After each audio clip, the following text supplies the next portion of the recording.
Bienvenidos al misterio. Esto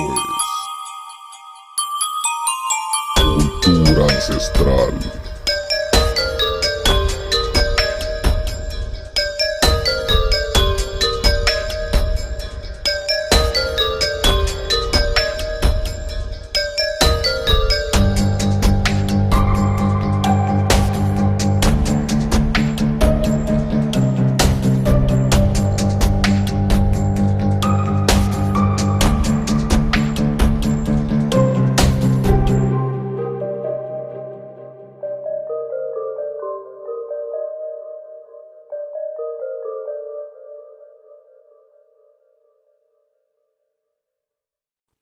Hola, buenas noches. La Orden Rosacruz tiene varios escritos, documentos que hablan de su origen. Estas obras están escritas en un lenguaje alquímico donde describen la verdadera filosofía de la Orden de la Rosacruz, junto con un código de conducta por el que se espera que los miembros vivan. Estas piezas han sido objeto de un serio estudio oculto durante siglos desde su primera aparición. Los invitamos a descubrir los misterios y las claves del pasado. Bienvenidos, soy Juan Narváez y esto es Cultura Ancestral.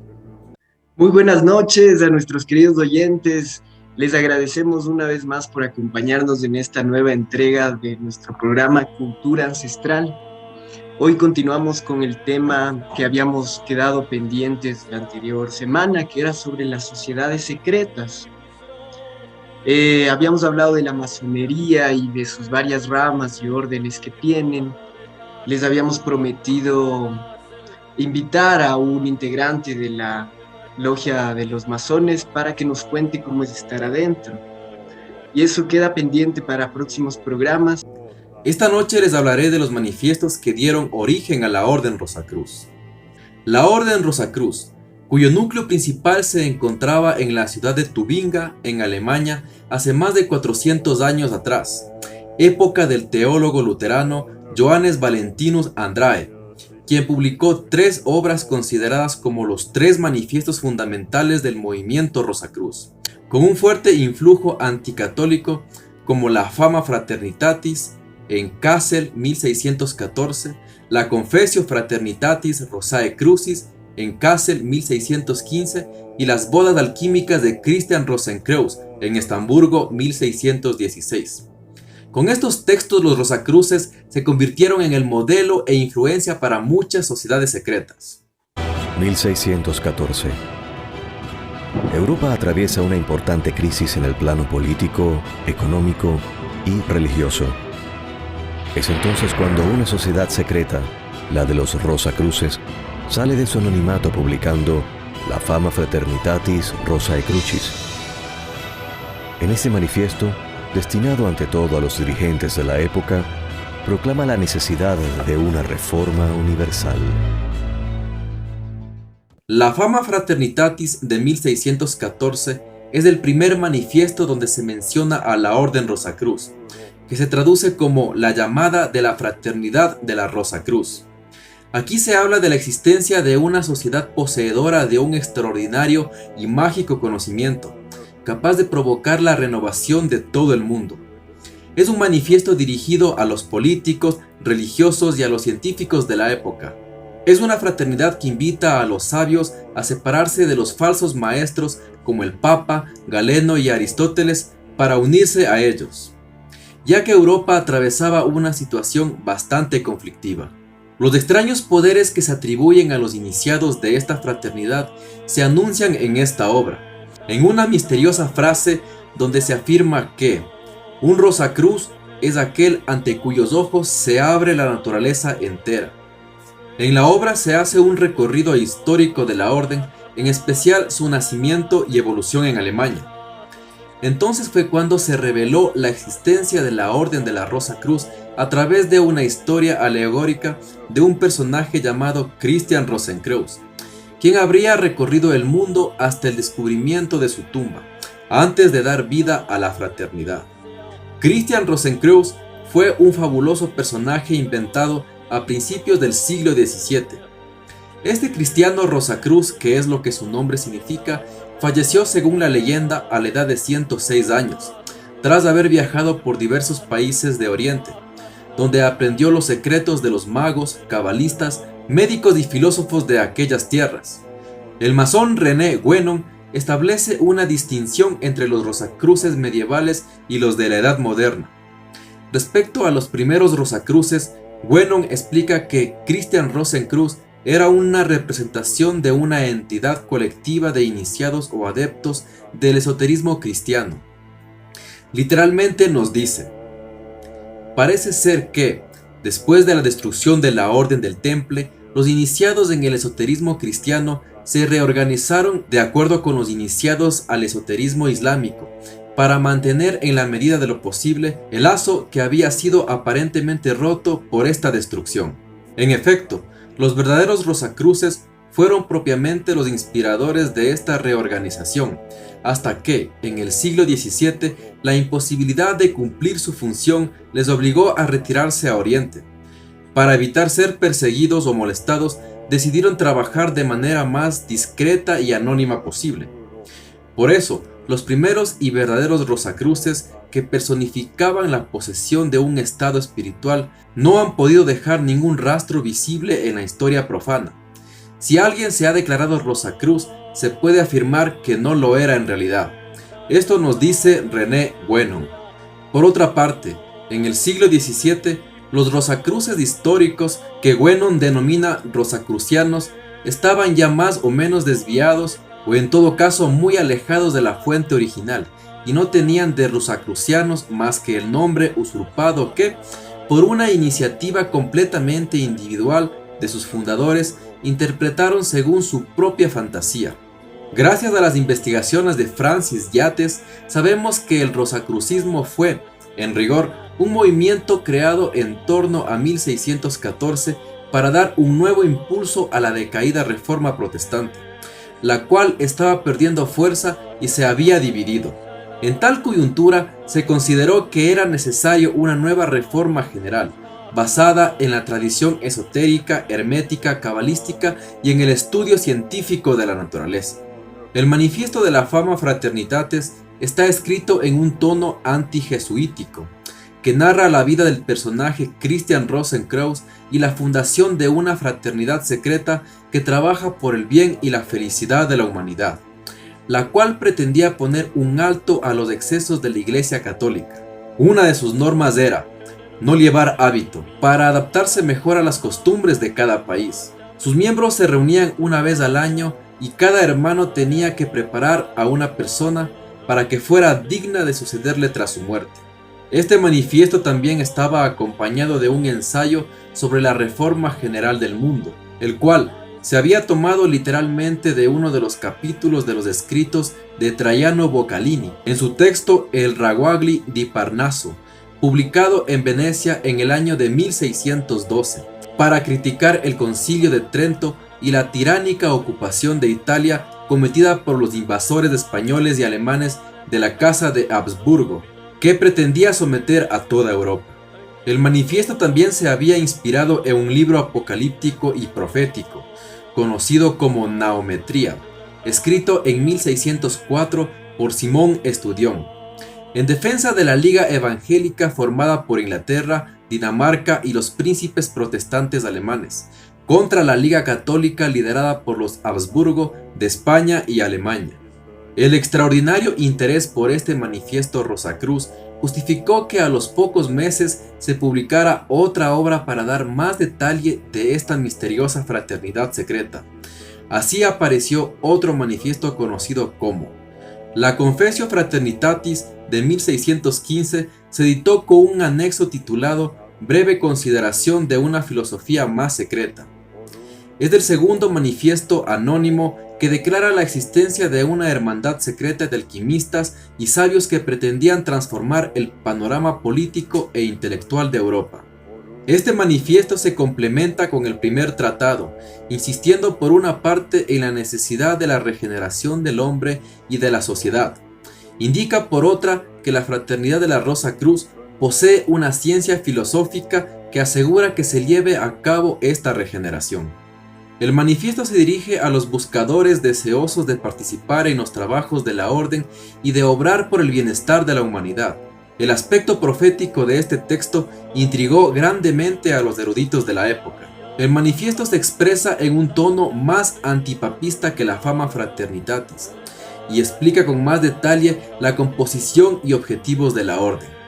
Afirma que gracias a la alquimia sus miembros poseen todas las riquezas que necesitan y declaran que defienden una reforma universal en todos los aspectos sociales, incluidos la ciencia y la religión.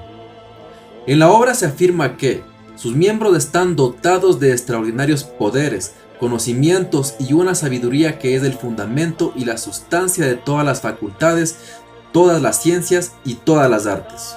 Según la Confessio Fraternitatis, un requisito fundamental para lograr este conocimiento es que seamos sinceros para alcanzar la comprensión y el conocimiento de la filosofía.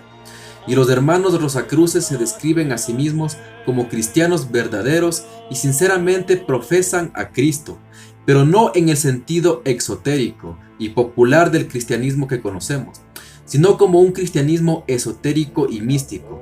Afirman que de esta manera se lleva una vida cristiana y condenan al Papa siendo devotos de la verdadera filosofía. Este manifiesto contiene citas literales de la obra Monas Hierográfica de 1564, escrita por John Dee, un compendio de alquimia, cábala, matemática y hermetismo, entreverado de diversas afirmaciones claramente anticatólicas, como por ejemplo decían: llamamos anticristo al Papa de Roma. Pronto llegará el día en que lo que ahora conservamos secreto lo aclararemos abiertamente y libremente. Meses después aparece un tercer texto fundacional del movimiento Rosacruz llamado Las bodas alquímicas de Christian Rosenkreuz, escritas en un estilo muy diferente a los dos primeros manifiestos. Relata un viaje iniciático que representa la búsqueda de la iluminación. Este viaje de 7 días se desarrolla en gran parte en un misterioso castillo donde van a celebrarse las bodas de un rey y una reina.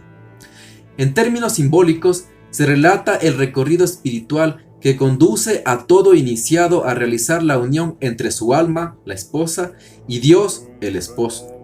Se narra un proceso místico, el de Christian Rosenkreuz. Ya con 81 años de edad, es un anciano que narra sus aventuras y travesías. En su historia se cuenta que en 1454 una mensajera le entrega una invitación a un matrimonio. Él decide asistir, por lo que deja su aislamiento y se dirige a la cima de una alta montaña, donde luego de superar algunos obstáculos, llega a encontrarse con los demás invitados. Cada uno es sometido a lo que él llama la prueba de la balanza, donde juzgan cuán virtuosos son, y cuyo resultado determinará si están aptos para participar o no en el matrimonio. Los elegidos son cubiertos por una especie de piel dorada, y son presentados a la familia real, pero en lugar del esperado matrimonio, lo que se describe es la decapitación de la familia real. Cuando sus cuerpos yacen en sus respectivos ataúdes, los invitados son embarcados en 7 navíos y se los envía a una isla remota.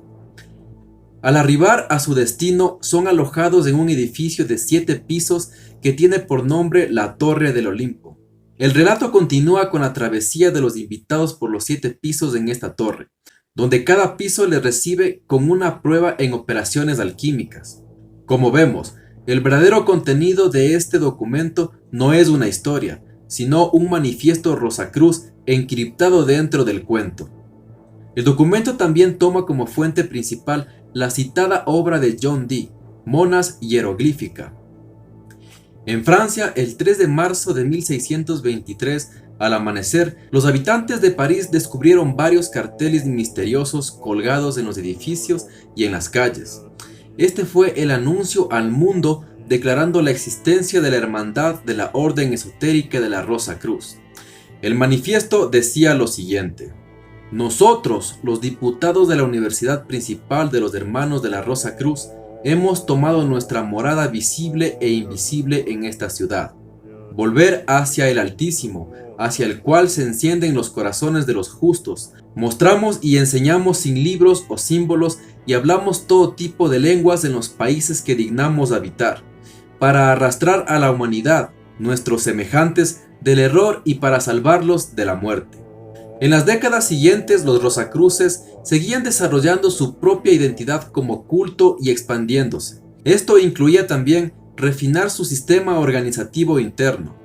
En Altona, Alemania, en 1758, la Fraternidad Rosacruz de Oro del antiguo sistema, fundada por activos de la logia masónica Tres Espadas, publicarían un compendio llamado Símbolos Secretos, compuestos por multitud de dibujos y reproducciones de grabados de corte alquímico y esotérico. Esta es considerada por algunos autores como la más importante obra Rosacruz, publicada después de los 3 manifiestos del siglo XVII. También aquí se menciona el sistema de nuevos grados que dispone la organización interna Rosacruz. Las organizaciones Rosacruces posteriores adoptarían este mismo sistema de grados u otros similares. Ya en el siglo XIX aparecerían grupos, órdenes y fraternidades consideradas las auténticas continuadoras del legado de Christian Rosenkreuz. Todos estos grupos tienen algo en común: sus miembros aspiran al conocimiento secreto de la rosa y de la cruz, un nivel de conciencia más amplio y superior. Podemos destacar algunas de gran importancia. La Amorg, antigua mística orden Rosacruz, fundada en 1915 por Herbert Spencer Lewis. La Fraternita Rosacrucis, o FRC, fundada en 1858 por Pascal Randolph. La Orden Hermética de la Aurora Dorada, fundada en Londres en 1888 por 3 masones de alto rango: William Wynne Westcott, Samuel MacGregor Mathers y William Robert Woodman. En otra entrega hablaremos de las escuelas de magia. Hoy les puedo narrar un poco más sobre la masonería, algunos detalles, como que por ejemplo, para uno pertenecer a esta logia necesita ser un creyente. Ya seas judío, musulmán, cristiano, budista, hinduista, cual sea tu creencia, es aceptada por los masones, ya que todos buscan de alguna forma la conexión con esta energía superior a la que estamos íntimamente ligados, ¿no? Es nuestro origen, según la creencia de todas las religiones y asimismo la creencia del masón. La masonería, como explicando más o menos sus símbolos, tenía esta escuadra y el compás que significa la construcción del propio ser, ¿no? La perfección, el alcanzar, es como una especie de alquimia, de irse transformando y construyendo a sí mismo siempre. Asimismo tiene en medio de esta escuadra y el compás una G, que la G se ha teorizado sobre sus posibles significados. Algunos mencionan que puede ser la G del gran arquitecto o de la geometría y un sinnúmero de teorías más. Y como experiencia personal, lo que les puedo contar con mi encuentro con una de estas órdenes aquí en Quito, que es la Orden Baphomet. Esta es una rama de la masonería que asimismo tiene varios grados. Recuerdo que el que dirigió la ceremonia mencionó haber sido de grado 99 en la masonería egipcia. Asimismo, tenían varias órdenes o varias casas dentro de la logia que incluían diferentes caminos espirituales, por así decirlo. Por ejemplo, recuerdo haber visto a la casa budista, la casa rosacruciana, la casa angelical, la casa de los templarios, y etcétera. También habían casas que se podría llamar de oscuridad, como la luciferina o la casa satánica. En esta reunión a la que pude ser parte, pude observar la estructura de su templo. Tenían un altar al fondo con espadas, copas y demás símbolos iniciáticos. Tenían hasta un cráneo, un gran libro. y demás objetos de valor. Tenían banderas, un tablero de ajedrez enorme que era el piso del templo y dos pilares que son conocidos como Hashin y Boaz, como la dualidad de la energía. Y dentro de este tablero de ajedrez se ubicaron estratégicamente los líderes de las diferentes casas. Eran 12 casas, 6 de luz y 6 de oscuridad. La ceremonia que se llevó a cabo, como les contaba en el anterior programa, fue un ritual para abrir el conocimiento al mundo, para dejar de secretar o de guardar el conocimiento, la sabiduría, y de más bien compartirla al público, por así decirlo, de diferentes maneras. Eso con respecto a la masonería, detalles escapados. Cabe recalcar que los masones están metidos en casi todos los organismos de poder, ya sea financieros, legislativos y políticos.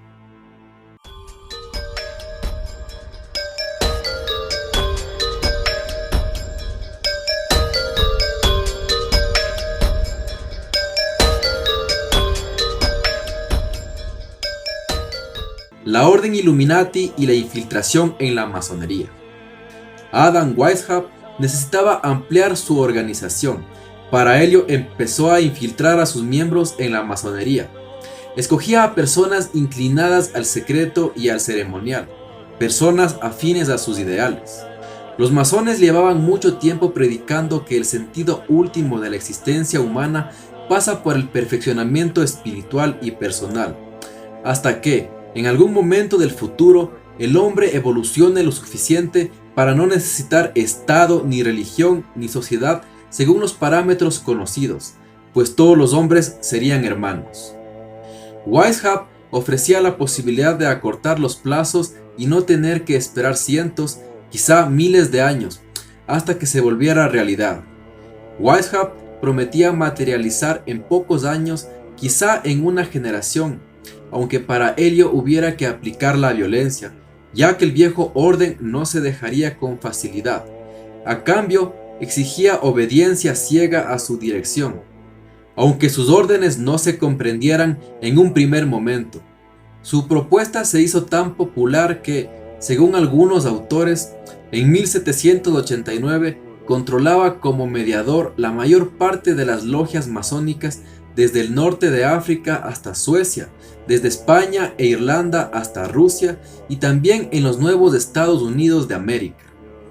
Lo más probable es que la gran mayoría de Illuminati, sobre todo los de filiación masónica, desconociera los métodos mágicos que pensaba aplicar Weishaupt para traer el cielo a la tierra en tan poco tiempo, y que si hubieran imaginado los horrores que conllevaría la aplicación de sus ideas, tal vez no lo hubiesen apoyado como lo hicieron. Como todas las organizaciones secretas de este tipo, se organizó de forma jerárquica, en grados, donde un iniciado adquiría más información a medida que probaba su utilidad y su fidelidad. En consecuencia, ascendía en la jerarquía, pero solo los máximos dirigentes de la orden estaban al corriente de todo el plan. Weishaupt elaboró en compañía de von Kingi el llamado rito de los iluminados de Baviera, que constaba de 13 grados de iniciación agrupados en una jerarquía de 3 series sucesivas. Algunos de ellos jamás fueron practicados y solo llegaron a existir sobre el papel.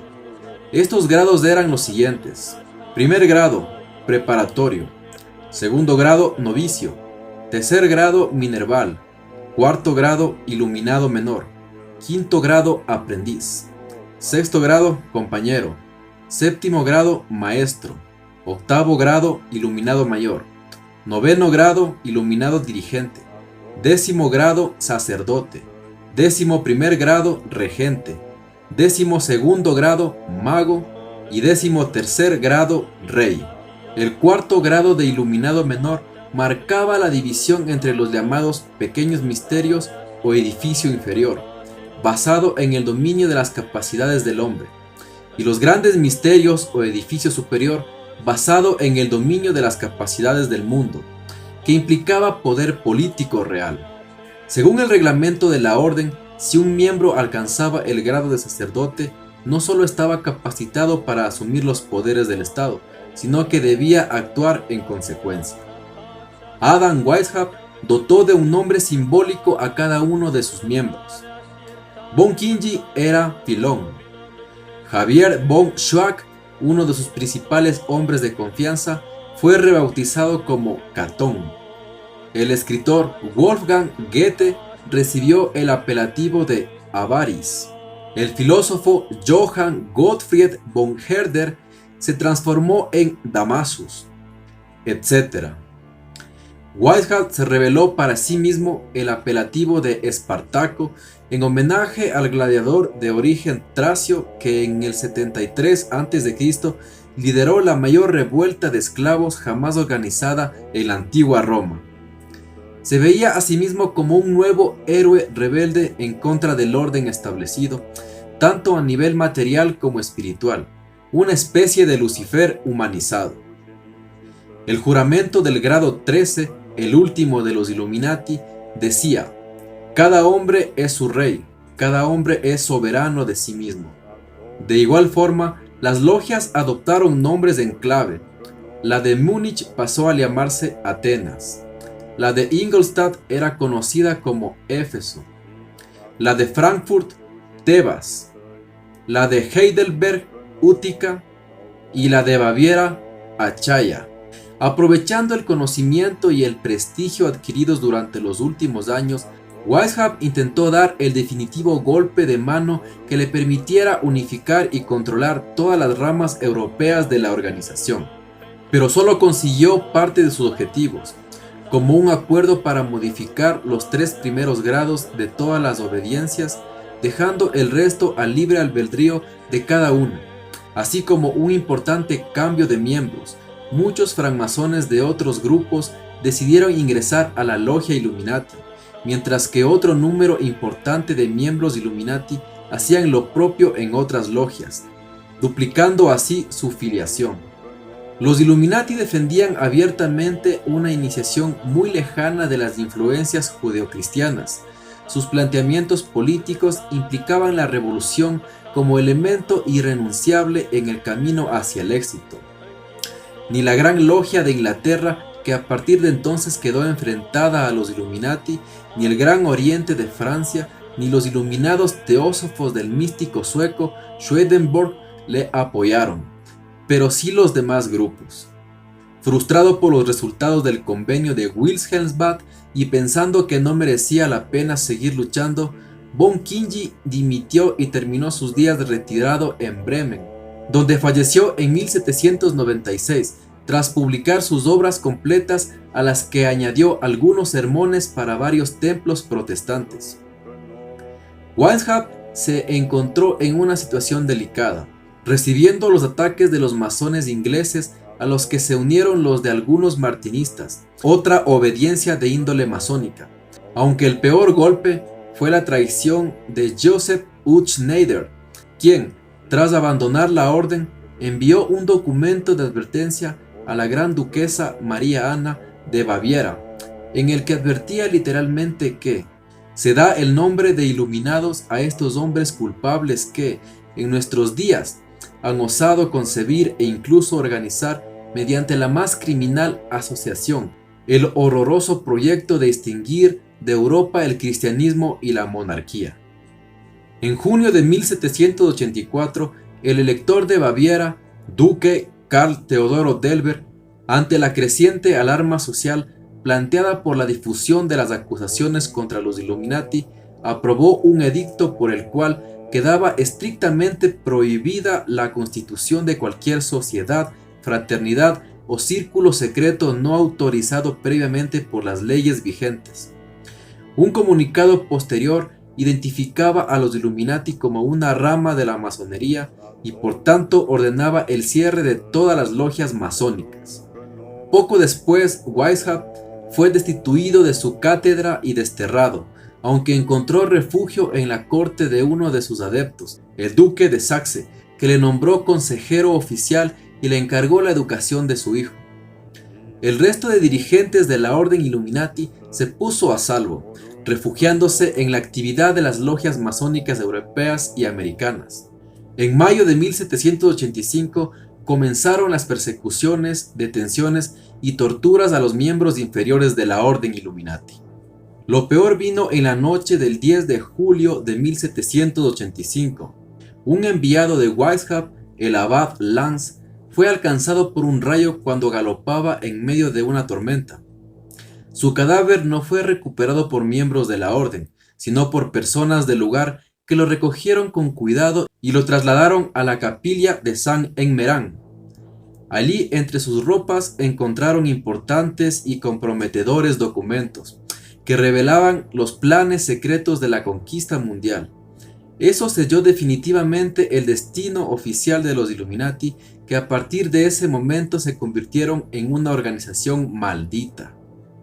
La policía bávara descubrió todos los detalles de la conspiración y el emperador Francisco de Austria conoció así de primera mano lo que se estaba tramando contra todas las monarquías y en especial contra la francesa.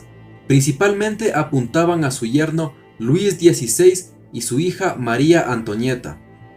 Ambos fueron informados e incluso tuvieron oportunidad de examinar los protocolos o escritos originales de la Orden de los Illuminati, que acabó por publicar el gobierno de Baviera para alertar a la nobleza y el clero de toda Europa.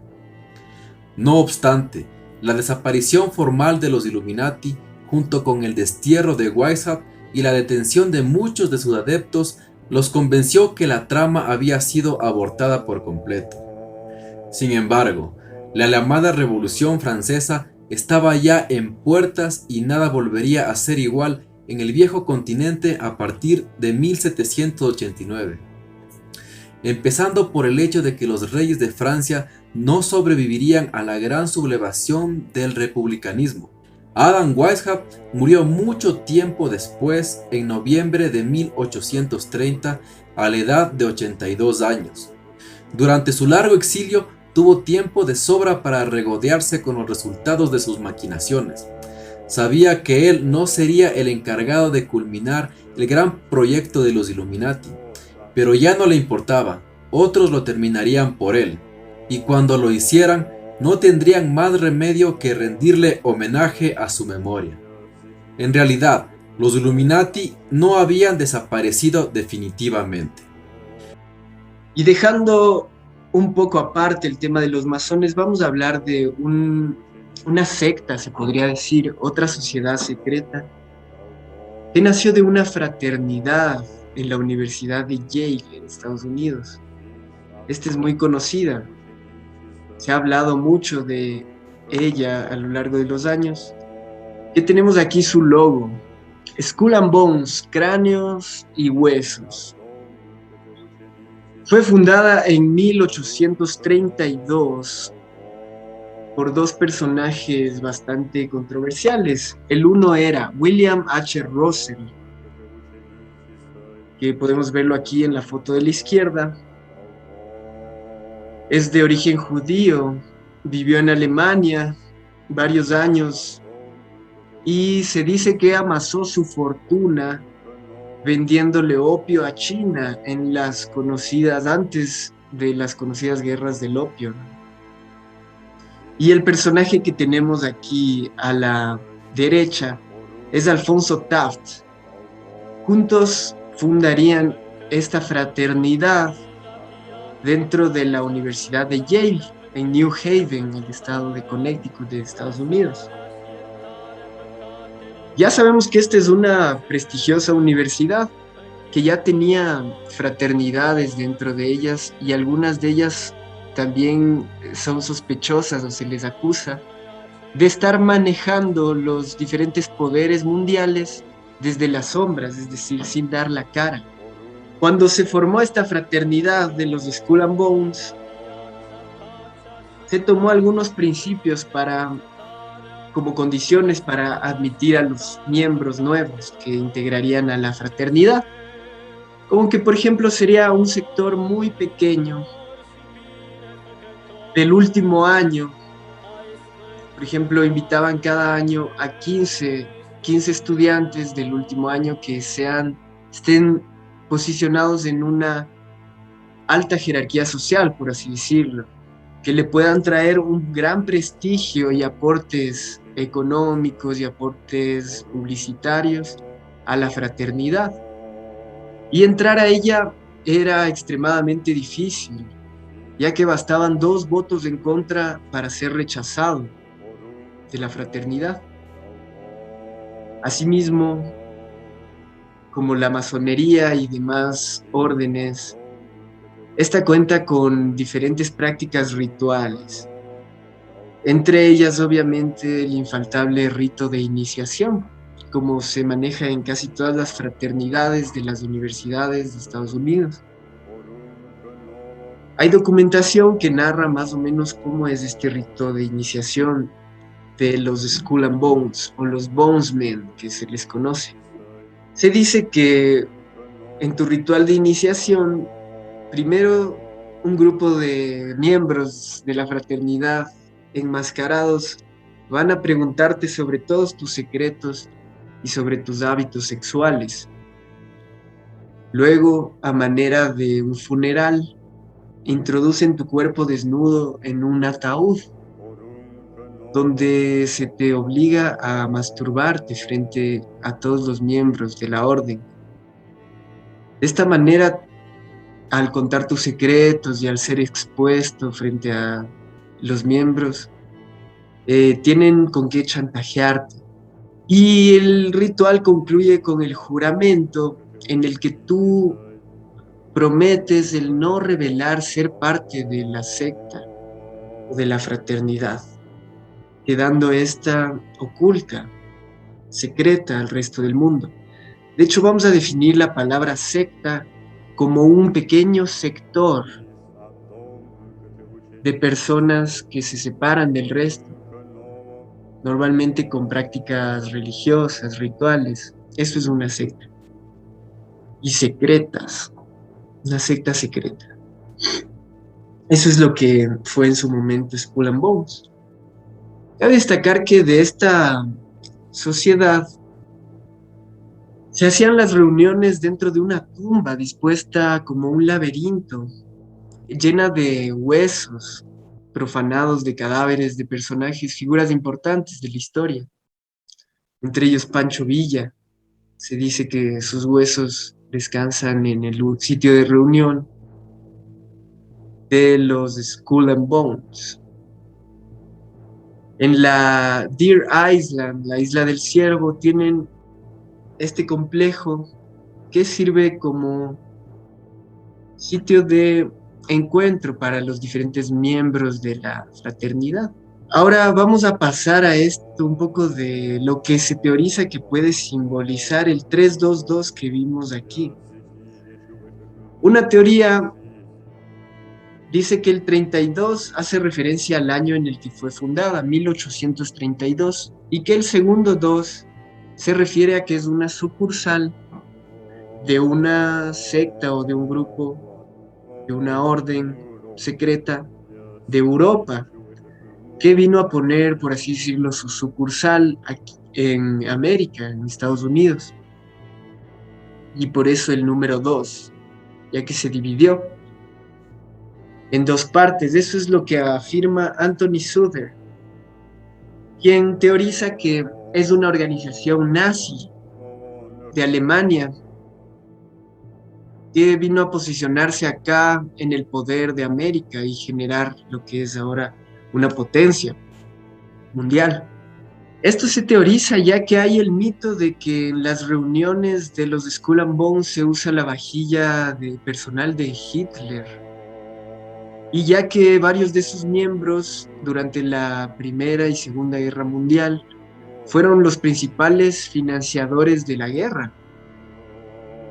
Digamos, estuvieron metidos en el tráfico de armas, en el tráfico de gasolina para los tanques y buques de guerra nazis, asimismo como financiaron al partido y demás atrocidades que se hacían en ese entonces. Otra de las teorías Dice que el 32-2 o 322 se refiere al año de muerte de Demóstenes. Este era un gran orador griego, muy elocuente. Se dice que era el orador perfecto.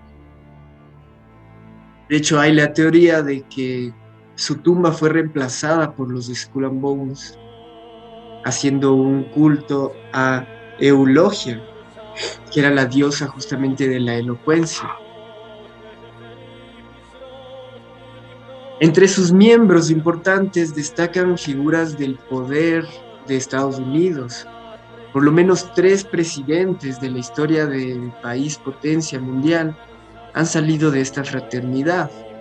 Entre ellos George H. Bush, así como su hijo, George W. Bush, y también William Taft. Asimismo, cada uno de estos presidentes y figuras de poder nombraron a varios miembros del Parlamento y de demás organismos de poder de Estados Unidos.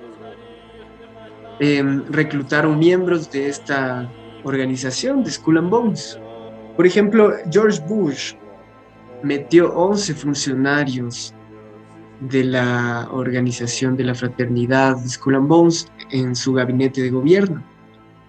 De hecho, pasó en 2004 que los 2 candidatos a la presidencia, tanto demócrata como republicano, eran miembros de la orden de los Skull and Bones. Eso ya nos habla mucho del poder que tienen ellos. Estamos hablando de George W. Bush y de John Kerry. Aquí tenemos una foto de ambos dándose la mano. Eran rivales, candidatos, sin embargo, ellos 2 pertenecían a la misma orden, es decir, juraron lealtad al mismo grupo de personas. Asimismo, dentro de sus filas se encuentran los dueños de importantes miembros de medios de comunicación, como lo es la revista Time o el Newsweek, que se venden semanalmente, mensualmente en Estados Unidos a un gran porcentaje de población. Se podría decir que están programando a la gente con lo que ellos consideran correcto. De aquí, de los Skull and Bones, salen organismos muy importantes en la manipulación de la economía mundial, como el Consejo de Relaciones Exteriores, o CFR, así como varios miembros del Club Bilderberg. Que pues bueno, eso es tela para otro capítulo en el que podemos hablar de cómo estas organizaciones se han inmiscuido en diferentes poderes mundiales, manipulando bancos, medios importantes de comunicación, gobiernos de distintos países, así como manipulan los diferentes sistemas educativos de los países a través de institutos como el Tavistock de Inglaterra. Se podría decir que miembros importantes inversores de grupos como este son David Rockefeller, Henry Kissinger, Bill Clinton, George Soros, Jack Welch, que fue en su momento el presidente de la General Electric, Will Thomas Johnson, presidente de la CNN, Condoleezza Rice, secretaria de Estado de Estados Unidos, y Adam Welch Bulls, el que en su momento fue el fundador del movimiento de inteligencia de Estados Unidos, la CIA. Estos organismos ya de por sí han sido el origen de varias teorías conspirativas, y ya de por sí escuchar sus nombres acarrea cierto miedo que puede generar, ¿no? El poder que tienen estas personas. Por ejemplo, hablemos de Jack Welch, quien en su momento fue presidente de la General Electric. General Electric fue acusada de robar las patentes de Nikola Tesla así como de desaparecer sus investigaciones y de asesinar a varios científicos que experimentaban con energía libre, ya que querían mantener el monopolio de la energía eléctrica con un medio que contamina bastante, ¿no? Y no es tan eficaz ni efectivo como la energía libre. George Soros, que invierte en varios movimientos que destruyen sociedades.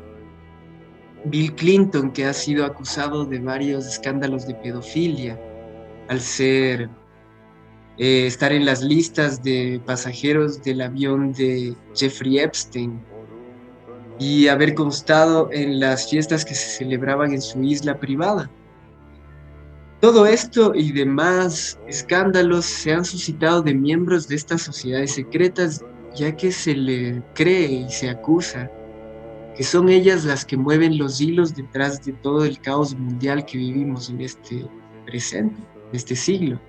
Tanta contaminación, tanta falta de educación, tanta manipulación mediática, tanta estafa y robo a la gente, no de su dinero, sino de su tiempo y energía, ya que le han hecho creer que necesita trabajar y necesita acumular riqueza material para sentirse realizado en esta vida, sin darse cuenta que la acumulación de riqueza material trae sufrimiento y estrés al momento de acumularla, y si la pierdes va a traer un dolor inimaginable.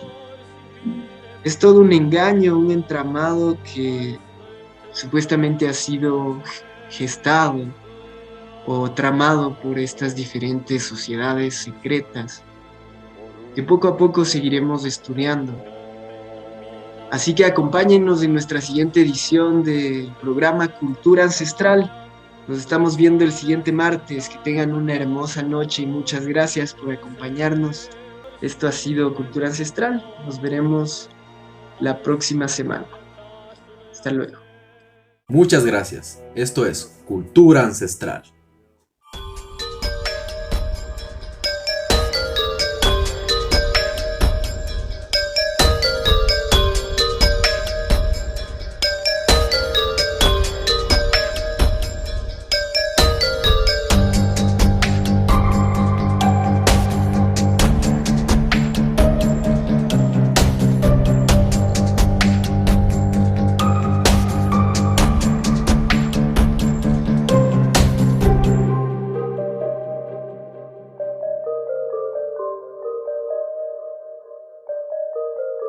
Guairapunku Producciones.